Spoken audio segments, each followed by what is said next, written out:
जय वेटरन्स, कैसे आप लोग? मजे में रहना चाहिए। हमारे बहुत सारे बंधुओं का पेंशन स्पर्श के द्वारा चालू हो गया है और बहुत सारे बंधुओं का पेंशन बैंकों से स्पर्श में शिफ्ट होना चालू हो गया है। पहले पोस्ट 2016 का हुआ था, अब प्री 2016 का भी बैंकों से स्पर्श में पेंशन शिफ्ट होना चालू हो गया है। आज मुद्दे की बात ये करने वाला हूँ कि हमारे जीवन में बैंकों का बहुत बड़ा जरूरत होता है और हमें टाइम टू टाइम पैसे के लिए बैंक के पास जाना पड़ता है, जैसे home loan, car loan, gold loan, personal loan और पेंशन लोन। तो उसमें सबसे बड़ा इंपॉर्टेंट होता है जब हमारे पर जिम्मेवारी ज़्यादा आती है।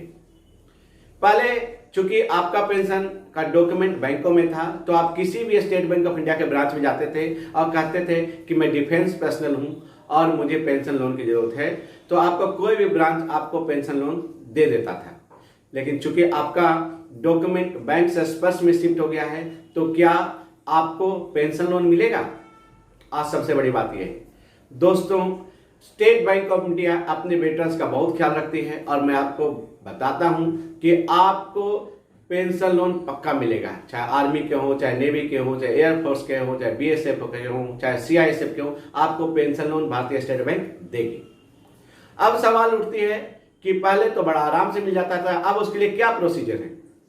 पहले दोस्त, जब आप पेंशन लोन के लिए जाते थे, आधार कार्ड, पैन कार्ड, जो केवाईसी डॉक्यूमेंट बैंक का जरूरत था, वो तो लेके जाना ही पड़ता था और बैंक का फॉर्म भरना पड़ता था।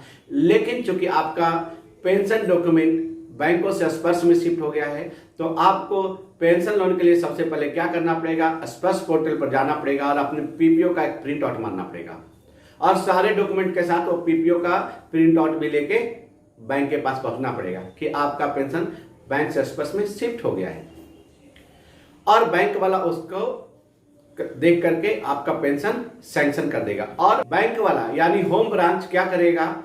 आपके सारे डॉक्यूमेंट देखने के बाद आपको पेंशन लोन दे देगा और पीपीओ का कॉपी के साथ एक लेटर बना देगा पीसीडी प्रयागराज को कि so and so defence personnel ने पेंशन लोन लिया है, इनका पेंशन किसी दूसरे बैंक में शिफ्ट ना कर दिया जाए।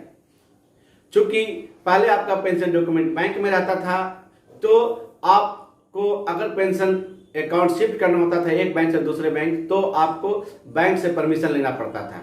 चूंकि अब ये सिस्टम खत्म हो गया, आप ऑनलाइन कभी भी आप अपना पेंशन अकाउंट शिफ्ट कर सकते हैं, चेंज कर सकते हैं। तो उसके लिए बैंक को ये लेटर बनाना पड़ता है प्रयागराज को कि जब तक आपका लोन यानी पेंशन लोन खत्म नहीं हो जाए, तो इनका पेंशन अकाउंट किसी दूसरे बैंक में शिफ्ट ना किया जाए। अब बात आती है दूसरी कि आपको कम से कम और ज्यादा से ज्यादा कितना पेंशन मिलेगा। दोस्तों, आपको कम से कम 25,000 रुपया तक पेंशन मिलेगा और ज्यादा से ज्यादा कितना मिलेगा? अगर आपका उम्र 56 साल से कम है, तो आपके पेंशन का 36 गुना और ज्यादा से ज्यादा 14 लाख रुपया तक आपको पेंशन मिलेगा। लेकिन जैसे ही आपका एज 56 साल से ऊपर होता है, तो आपके पेंशन का 18 गुना या ज्यादा से ज्यादा 14 लाख रुपया तक आपको पेंशन मिलेगा। और कोई भी प्रोसेसिंग फी, कोई भी थर्ड पार्टी गारंटी और कोई भी सिक्योरिटी आपको बैंक को देने की जरूरत नहीं है आपको पेंशन लोन लेने के लिए। तो आपसे अनुरोध है कि इस जानकारी को आप दूसरे वेटरन्स तक जरूर पहुंचाएं, ताकि अगर उनको पेंशन लोन लेने में तकलीफ हो रही है, जानकारी नहीं है, तो जा सकते हैं बैंक में स्पर्श में शिफ्ट होने के बाद भी और पेंशन लोन उठा करके अपने जरूरतों को पूरा कर सकते हैं।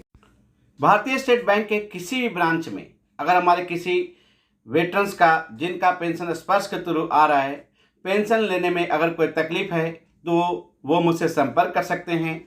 मेरा नाम है उमेश कुमार, मेरा ऑफिस का नंबर है 022-255-00149। मेरा मोबाइल नंबर है 7768567744।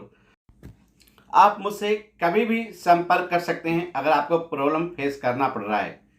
जय हिंद।